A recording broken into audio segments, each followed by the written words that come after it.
Círculo de Hermenéutica y Estudios Sociales. ¿Qué tal? Buenas noches con todos. Para continuar con las ponencias del día de hoy, jueves 19, continuamos con el equipo de investigación DEMOS de la Universidad Nacional Mayor de San Marcos, Transformaciones y Dimensiones de la Ciudadanía Contemporánea. En esta ocasión tenemos a dos ponentes, en este caso Tetsuy Miguel Barrios, que va a ser el primer ponente del día, y posteriormente Leslie Hernández. Tetsuy va a comenzar con la ponencia titulada Ciudadanía y Corrupción, la invasión de las deficiencias estructurales políticas en la degradación de la ciudadanía. Antes de darle la palabra a Tetsuy para que pueda comenzar con su ponencia, voy a dar una pequeña descripción de su perfil, ¿de acuerdo? Tetsuy es estudiante de sexto ciclo de la especialidad de Ciencias Políticas de la Universidad Nacional Mayor de San Marcos. Es ayudante de cátedra del curso de Historia Política Contemporánea y miembro del proyecto de investigación Transformaciones y Dimensiones de la Ciudadanía Contemporánea. Aspira a ser investigador y escritor sobre teoría política y epistemología, interesado en el análisis de políticas públicas orientadas al diseño y deficiencias de las instituciones públicas. Bueno, sin más, le doy el pase a Tetsuyi para que comience a exponer. Bien, gracias David por la introducción. Muy agradecido de haber sido invitado a esta mesa. Mi exposición trata sobre la relación entre ciudadanía y corrupción. Voy a hablar de este fenómeno que es usual en nuestra conversación acerca de lo que es una ciudadanía de calidad, dentro del marco de la existencia de un ciudadano al que se le garantiza los derechos básicos, es decir, un ciudadano marshalliano o en términos marshallianos. Esta, o sea, la corrupción, predomina a mi parecer, y es por ello que quiero hacer una ponencia sobre ello. La corrupción en sí es un concepto de juicio, es netamente negativo. No es necesariamente ilegal. Una persona no puede definirse como corrupta y pretender ser aceptada y valorada socialmente por ello. Esta palabra no es solo un sustantivo, sino también un adjetivo que califica negativamente las acciones de todas personas. Entre los que me escuchan, yo, un profesor, un administrador público, hasta un actor político. Este juicio no es estático, se encuentra situado en el campo de la ética y siempre es valorado debido a sus consecuencias sociales. Es por ello que también es político. Pero, ¿qué tiene que ver esto con las deficiencias estructurales? Es decir, la corrupción es un fenómeno casi intrínseco en la sociedad peruana, no refiriéndome a las instituciones del Estado, sino a la sociedad peruana como miembros de una comunidad. Se podría decir que esta forma parte de la sociedad y por ende trasvasa sus barreras para alcanzar las instituciones. Pero esto solo sucede así porque las instituciones lo permiten. El sistema político mismo permite la invasión tanto superficial como profunda de la corrupción dentro de la misma legalidad hasta alcanzar una ilegalidad obvia. El poder de actuar fuera de una ética transversal en nuestra sociedad y no ser juzgado por ello es parte de la sobrevivencia del sistema, de nuestro sistema político peruano, tal y como lo conocemos.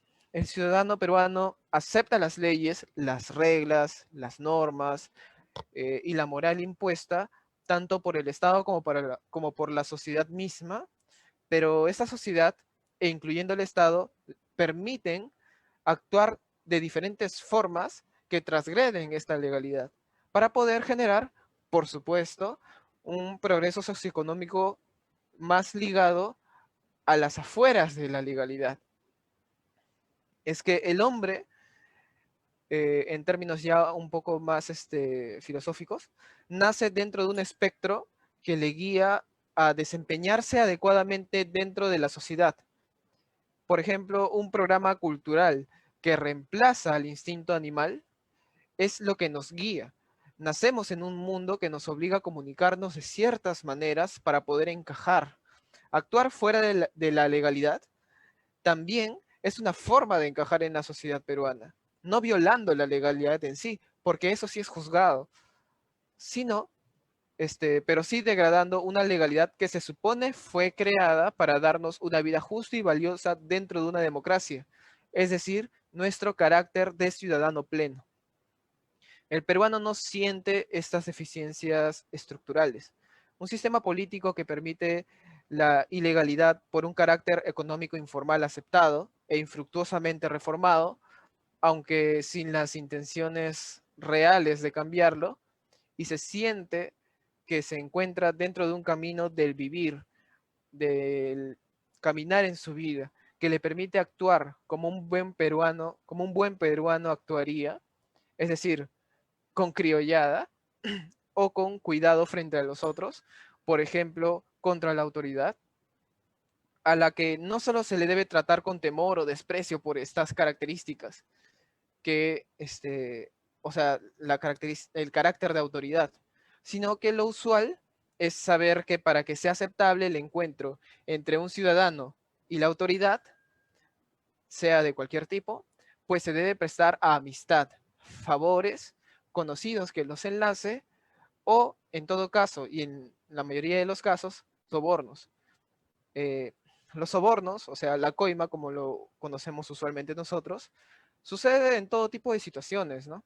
Las condiciones que se imponen para poder conseguir un puesto laboral a veces está sujeta a favores o a politización de puestos de trabajo. Esto forma parte del día a día del peruano.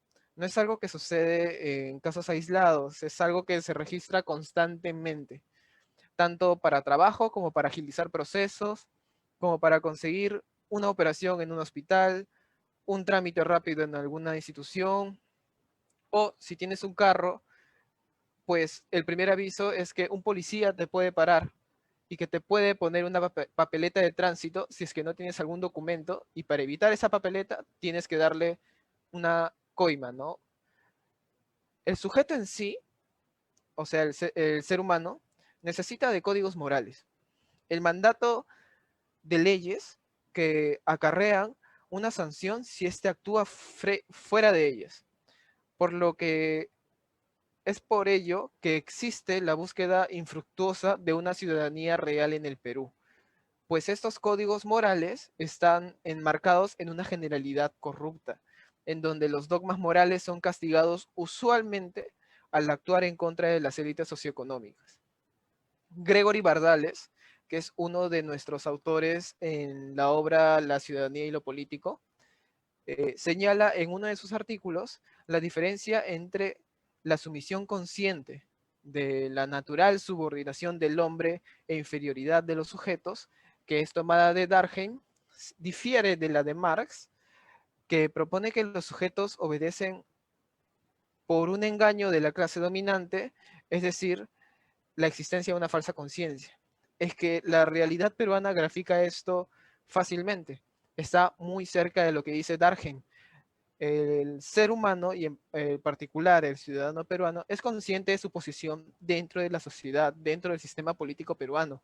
Este se inclina y permite la dominancia. Se hace espontáneo por su condición socioeconómica. El peruano no tiene más opción que seguir actuando así para su sobrevivencia.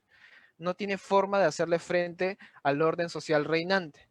No le queda más que indignarse frente a sucesos altamente impopulares, como los que han sucedido hace apenas una semana, la toma del poder del ahora expresidente Manuel Merino. Si ese no hubiera sido del desagrado de la opinión pública, bueno, no de la opinión pública, sino de la mayoría de las personas, obviando por supuesto los acuerdos impopulares tomados por las cúpulas congresales, entonces no hubiera habido protestas tan fuertes como las que hubo. Por ello, el ciudadano peruano es más reaccionario. Aunque este proteste y haga valer su ciudadanía en su momento, solo sucede en ciertos momentos de quiebre. Solamente cuando toca sus intereses o cuando la indignación es muy profunda y generalizada. En el quiebre cotidiano de estos, en cambio, es decir, una coima a un policía, un transeúnte que es arrestado por microcomercialización de drogas, y el policía le pide una suma de dinero para dejarlo libre, en los temas de propiedad, en, en la cola de los hospitales, por ejemplo, para poder conseguir cama en los hospitales, a veces mediante amiguismos, mediante coimas, se puede llegar a conseguir ello para las filas o los tiempos de espera en las instituciones públicas. El peruano no actúa, sino obedece a estas leyes de la calle. No son legales, no son ilegales, simplemente forman parte de lo que significa vivir en un país como este, que es el Perú. Entonces, esto solo nos lleva al final de mi idea, que es básicamente el título, que es que la ciudadanía ha sido degradada y la sociedad peruana, o sea, sus ciudadanos, son conscientes e inconscientes de este hecho. Estructuralmente, el Perú no ofrece más que una suerte de ciudadanía que podría estar dispuesta al progreso sujeto a una formalidad, pero no puede dejar de ignorar las reglas de la calle. Así también existe el camino alterno, ¿no? Que es una informalidad que lleva a un ciudadano a un progreso económico no tan duro como el que sería formalmente, como el que se vive en esta formalidad. Pero esto no nos despega de las reglas, nos torna en contra de la posibilidad de que un sistema nos organice como sociedad, mediante reglas, mediante formalidad. Nuestra ciudadanía se hace o toma características o se vuelve y tiene como característica principal una superficialidad muy tibia, muy mala, pues aunque se tenga y aunque se haya visto gran esperanza en que esto cambie por la indignación superlativa en estos tratos ocultos del Congreso en el proceso de vacancia presidencial, estas características informales, rotas, llenas de procesos que están fuera de la ley, siguen sucediendo y se espera dejen de suceder. Para que estas instituciones alcancen esta tan anhelada transparencia, es necesario que el ciudadano también sepa que no es ciudadano, no en su totalidad, si es que no lo es. Solamente una protesta superlativa no lo hace ciudadano. Solamente elecciones periódicas no lo hace ciudadano. Y especialmente no es ciudadano cotidianamente. Eso sería todo de mi parte. Gracias, Tetsui. Seguiríamos con la siguiente intervención, que es de Leslie Hernández. Entonces, las preguntas serán para el final de las dos ponencias. Después de que Leslie termine de exponer, pasaremos a la ronda de preguntas si es que hubiera alguna. Bien, entonces, antes de comenzar, voy a presentar a Leslie Hernández. Bien, el título de su ponencia es Ciudadanía y Educación. Tema de interés general o derecho de unos pocos en contextos del COVID-19. Leslie Hernández es estudiante de quinto año de la carrera de Ciencias Políticas de la Universidad Nacional Mayor de San Marcos. Es coordinadora de pregrado del proyecto de investigación Transformaciones y Dimensiones de la Ciudadanía Contemporánea. Ayudante de cátedra en los cursos de Ideologías Políticas Contemporánea y Antropología Política en la Facultad de Ciencias Políticas de la Universidad Nacional Mayor de San Marcos. Se dedica a la investigación especialmente a los temas de Estado, ciudadanía, educación y políticas educativas. Es ganadora de la beca de la Universidad Nacional Mayor de San Marcos para su trabajo de bachiller con un proyecto de investigación sobre política social en educación. Bien, sin más, doy pase a Leslie Hernández para que continúe su ponencia. Muchas gracias, David. Como bien mencionaste, voy a compartir una PPT que va a complementar mi presentación del día de hoy. No sé si logran verlo, por favor, ¿me confirmas? Sí, sí se ve. Sí se ve, Leslie. Muchas gracias. Bueno, como bien estuviste mencionando, el tema escogido para la ponencia del día de hoy es Ciudadanía y Educación, tema de interés general o derecho de unos pocos en el contexto del COVID-19. Ahora bien, me gustaría comenzar mi ponencia citando esta siguiente frase que me pareció muy importante. Es preciso evaluar el desarrollo de una comunidad, tomando como referencia las posibilidades de ejercer la libertad que tienen las personas que la conforman. Ahora, más adelante, con mi exposición, van a comprender la relación que existe y que considero yo que se analiza de la ponencia, el tema que voy a tratar con esta primera frase. Me gustaría comenzar tratando sobre la relación que considero que existe entre el Estado, ciudadanía y derecho a la educación. Si bien antes de la pandemia, la educación como tal se consideraba no solamente un derecho fundamental que implicaba el desarrollo de un determinado país, que ayuda a la productividad en sentidos macroeconómicos, sino que simplemente era fijado y tomado en consideración por una institución determinada. Pero ahora, con la nueva normalidad que estamos viviendo, ha tomado un rol mucho más importante, en donde ha permitido que se configuren distintas entidades estatales para brindar un mejor servicio de calidad.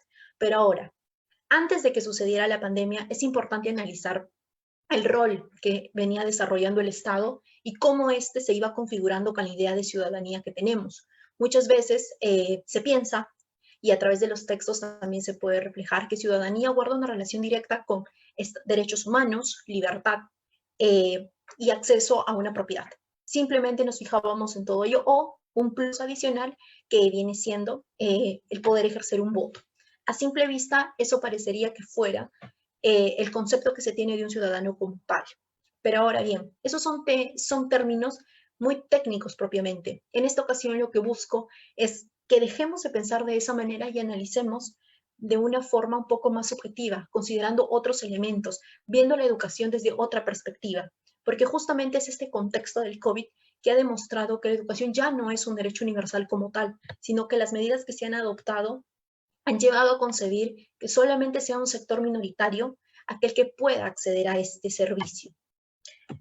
Ahora, la educación en el siglo XXI, como bien es conocido y como lo estuve expresando anteriormente, es un derecho humano reconocido a nivel mundial, considerado motor de desarrollo y un elemento importante si se busca reducir las brechas que pueden existir o mejorar los sistemas de salud, educación, etc. Ahora bien, cuando yo menciono que es un tema de interés general o un derecho de unos pocos, estoy haciendo una diferencia entre uno y otro basándome en qué, en la manera en cómo el Estado lo ha ido planteando, ha ido desarrollando. Como bien se sabe, Lima, en especial, ha permitido que todas estas políticas adoptadas por el gobierno puedan de alguna manera u otra los estudiantes poder tener acceso a una educación. Pero ¿qué pasa cuando analizamos la realidad de la parte central y la parte fronteriza de nuestro país, en donde el acceso a instrumentos mínimos de comunicación se va haciendo menor? Entonces, sucede que la conectividad y uno de los roles fundamentales del Estado pasa a un segundo plano, en donde solamente es un sector minoritario el que viene siendo privilegiado de un derecho que se considera universal para todos. Ahora bien, es en este sentido en donde yo he planteado una discrepancia entre desarrollo y libertad y economización de la educación. ¿En qué sentido? Si bien es cierto, nos mencionan muchos textos que la educación es un camino o una vía que nos va a llevar al desarrollo y la libertad del ser humano como tal. Cuando me refiero a que hablamos de una economización de la educación, estoy refiriéndome a que muchas veces nosotros hablamos de un desarrollo como tal de un país basándonos en elementos económicos. ¿En qué sentido? Se menciona que un país ha alcanzado su máximo desarrollo cuando se analizan elementos macroeconómicos, PBI, ingreso salarial, ingreso per cápita, es decir, simplemente nos dejamos analizar por elementos muy técnicos, dejando de relegado aspectos humanísticos, el desarrollo de estos y el aspecto filosófico que engloba todo lo que podríamos considerar que viene siendo la educación como tal. Es decir, el ciudadano simplemente viene siendo una vía o un conducto que va a permitir responder a esos intereses. Un término que me parece importante y que de alguna manera u otra, comprendiendo el siglo actual en el que nos encontramos, define que estamos y nos encontramos en un contexto de capitalismo tecnológico, tal como lo citan Kevin Robbins y Frank Webster. Y eso que lo hicieron en el año de 1988, en donde la realidad y la concepción como tal de capitalismo cibernético era otro. Como bien sabemos, y respondiendo a la premisa anterior, se define la educación como un elemento de progreso, pero muchas veces un progreso basándonos en elementos técnicos. Es ahí en donde yo quiero analizar el punto en que simplemente hacemos una referencia y plasmamos modelos internacionales en nuestra realidad, obviando lo que pueden haber concebido por por detrás elementos humanísticos, características propias de una cultura, de una zona determinada de nuestro país. Eso ha permitido que nosotros nos basemos de desarrollo en simplemente la aplicación, la ejecución de resultados y la posición estadística en la que nos encontremos, pero no hacemos un análisis más subjetivo, analizando si realmente se está aprendiendo, qué comprende ello, quiénes están detrás. Simplemente hablamos de actores sociales, las políticas educativas que se pueden aplicar. Un ejemplo de ello es la decisión que ha tomado el gobierno este año, ¿no? En la aplicación de la política Aprendo en Casa, que ha demostrado que porcentualmente no ha tenido el éxito esperado. Y si analizamos de una manera más humanística, ha incrementado las brechas que pueden existir entre el acceso a la educación. Entonces, no responde por ningún lado a ese fin de un derecho universal y mucho menos puede responder a un tema de interés común, porque simplemente está englobando a un sector privilegiado dentro de todo este acceso a la educación. Consideré oportuno plantear este gráfico en donde la educación se encuentra estructurado a través de desarrollo económico, que se puede considerar, como bien mencioné, con elementos sumamente técnicos, y las instituciones supranacionales, Banco Mundial, Fondo Monetario Internacional, quienes son aquellas instituciones que, según cómo lo plasman, sus principales motivaciones es el desarrollo, pero el desarrollo económico, y emplean a la educación como una vía para poder alcanzarlas. Es por ello que considero que una frase que vendría y complementaría sería: ellos aparecen como defensores de la verdad con mayúscula. Es decir, ellos son los principales beneficiados con que se mejore la educación en un sentido macro. Pero si nos fijamos en el desarrollo de nuestro país como tal, tenemos deficiencias que han permitido que la educación deje de ser humanística, que deje de analizarse como una herramienta o una posibilidad de desarrollo, pero no económico, sino que permita que se aperturen otros campos. Como conclusión, considero que existen 3 ideas claves que podrían dar complementación a mi exposición. Ciudadanía, ¿qué comprendemos como tales? ¿Quiénes son ciudadanos en nuestro país? ¿A qué se debe? ¿Bajo qué premisa lo son? Las sociedades capitalistas, ¿qué intereses tienen? ¿Por qué lo hacen? ¿Cómo lo hacen? Y los intereses privados, que de alguna u otra manera se encuentran transversalmente entre estos dos, entre ciudadanía y sociedades capitalistas. Nuestra educación como tal, y tomando consideraciones actuales, principalmente las inadecuadas decisiones que tomó nuestro gobierno, el gobierno peruano, para poder combatir y hacer frente a esta situación, dando a conocer que si ya de por sí la educación venía siendo un servicio que estaba muy criticado en un sentido positivo y negativo por nuestra población, y la percepción era que existían desigualdades, ahora con mucha más razón es un tema que está poniéndose en agenda y que, a pesar de los múltiples esfuerzos que se puedan hacer, tanto en el sector de mejorar la productividad de los estudiantes y las capacitaciones, pues aún tiene algunas carencias. Los contextos sociales y culturales diversos que podemos tener, nuestro país se caracteriza por esa variedad, y no aplicar modelos extranjeros y tratar de adecuarlos a nuestra realidad, solamente fijándonos en elementos económicos y sin tomar en cuenta elementos subjetivos, me parece que aún queda pendiente y es un tema por resolver. Y el rol del Estado, ¿qué es lo que está haciendo para la configuración de esa idea de ciudadanía? ¿Cómo el Estado puede ser un agente o un elemento que podría ser cambiar esta concepción que se tiene? Aún se está en proceso, se espera que los resultados puedan cambiar para el bienestar de toda nuestra ciudadanía. Gracias. Bien, muchas gracias, Leslie. Bien, creo que eso sería todo para finalizar la mesa del día de hoy. Bien, muchas gracias a todos por su participación. Gracias, sí. Muchas gracias, David. Cuídate. Muchas gracias, David. Hasta luego. Hasta luego. Hasta luego. Círculo de Hermenéutica y Estudios Sociales.